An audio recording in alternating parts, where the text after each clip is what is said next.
Let us say there is a open source project, for example, Selenium, and you want to do the contribution to this project.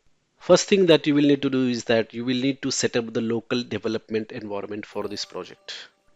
Okay, so if you look at the documentation, they will provide all the instructions like how you can set up this project. First of all, you will need to clone the project, then you will need to install VS Code, Git, all those things, then Bazel.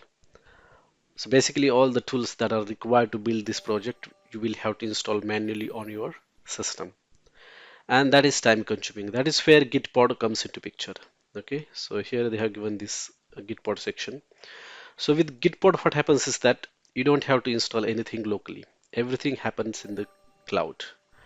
So if you click on that, this project is created in the Docker, and then you can access it via this URL. Okay, and this project is running in the Docker container, so it is ephemeral. That means once you close this project, this is gonna remove all the files unless you have done the commits. So it's pretty simple, like everything is ready for you to use. All the commands, all the dependencies are already there. All you have to do is that just execute commands. For example, if you want to build this project, just use bazel build command and this project will be built for you. So it's very quick and efficient way to work. And I think in future, nobody is gonna set up the local development environment.